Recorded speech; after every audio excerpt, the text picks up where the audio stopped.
In a way that might surprise you, this episode is kind of about Batman.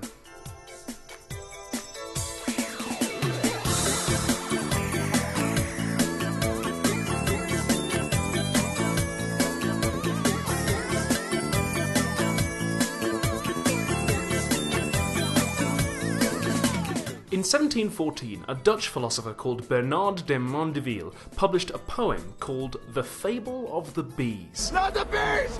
In it, Mandeville put forward the idea that all human action, even moral action, is selfishly motivated. Ultimately, people only do good things because they have selfish reasons to do so. He wrote that politicians and powerful figures in history deliberately invented and imposed systems of morality on us as a means of control. They indoctrinated us to feel proud about doing good things and ashamed of doing bad things. So you only do good things because you want the warm feeling of pride that comes with it, as well as any tangible rewards that you might get. And you only avoid doing bad things because you'll feel bad about doing them, and also you might be punished. What he was driving at is that morality isn't a naturally occurring part of human beings. It's invented. It's artificial. At heart, we're really all just out for ourselves. When the chips are down, these civilized people, they'll eat each other. Okay, so the most obvious response to this is to point to cases of apparent altruism. Say you take a bullet for somebody and you die as a result of that. Obviously, it's not good for you to do that, so that looks like you've just done something that isn't selfish. But Mandeville would say that even though you didn't get anything good out of that action, you did avoid something bad, namely the shame of letting them die. If you could save them but didn't, then you'd feel bad about that, because you've been indoctrinated to feel guilty about doing bad things. There was another philosopher called Francis Hutcheson who thought that Mandeville didn't explain intentions well enough. Suppose two people each do you a favour, and the favours benefit you by exactly the same amount, except one person does it willingly and graciously, and the other person does it reluctantly and with a lot of griping. You'd morally praise the generous person more because you take into account their intentions, not just your selfish gain. Also, if morality was just about how you personally benefited, then we wouldn't say that people are good or bad when they do things that don't affect us. But we do that. We say that if somebody gives a whole load of money to charity, that's a good thing to do, even though we don't see any of that money. But Mandeville could reply to these too. He'd say that even though you aren't benefiting or losing out, society has indoctrinated you to view certain actions in that way. It's society telling you what's right and wrong, man, and you just listen to them, don't you?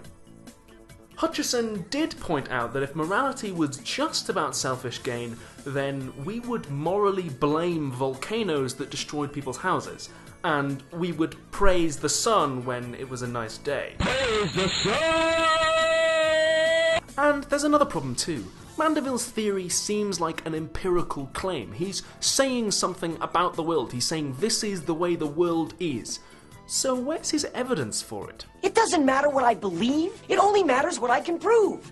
We've been offering counterexamples and opposing evidence so far, and Mandeville keeps saying, no, that actually counts in favour of my theory. So what will actually count as evidence against this? It seems like Mandeville hasn't built in what philosophers call a falsifying criterion. There's no evidence that could disprove his theory. His theory is true whatever the evidence says. And that's kind of cheating.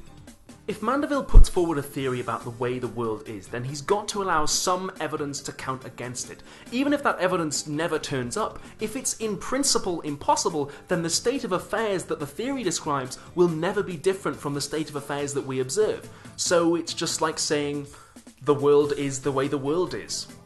Which is kind of pointless. What do you guys think? Is all moral action selfishly motivated? Is that really a big deal for morality? Let me know what you think in the comments. You can also let me know whether you'd like the next episode to be about how do names work, or is democracy a human right? You can also follow us on Twitter and Facebook, subscribe to join the Philosophans, and if you are capable of generosity, you should hit that like button.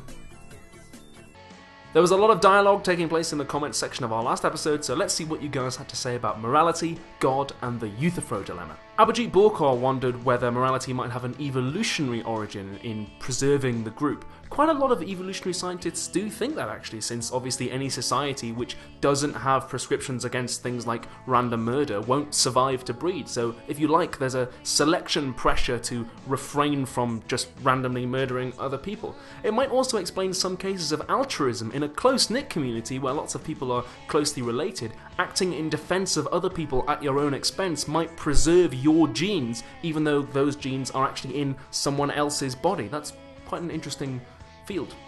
However, Jel van Marienboer wondered whether an evolutionary account of morality is any more stable than the God account of morality that we were debating last time.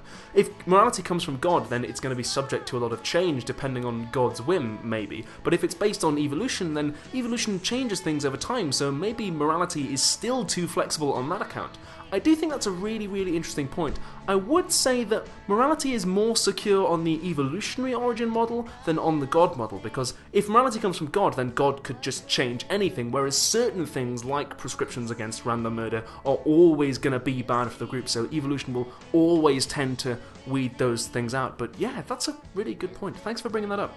Herodot von Halikarnas said that even if moral commands do come from God, you still have to decide whether or not it's right to follow them, so that means you must already have some kind of morality built in. Yes, that's an absolutely brilliant point. I mean, I agree with you. When God says, "Thou shalt not kill," it's not like all the Jews in the desert turn around and went like, "Oh, really? I thought that was fine. Sorry, man. Itinerant Philosopher said that God could be capable of changing morality, but just chose not to. The problem with that is that morality is then, in principle, revisable, and we may not want it to be that flexible, even if that state of affairs never comes to pass. Kyle Chapman accepted one of the horns of the Euthyphro dilemma and said, yes, morality is revisable by God, because if God changed its mind about the moral rules, we would all have our intuitions changed to go along with it, and that would end up changing morality. I don't know, it seems like even if everyone in the universe, including God, thought that slavery was okay, it still wouldn't be okay. I mean, people used to think that slavery was okay, and now we say, well, no, even though everyone thought that, they were wrong. Skeethization, thank you for your endorsement. That means a lot to me. That's all we've got time for this week. Thank you very much for watching, and I will see you in the next episode. Bye! What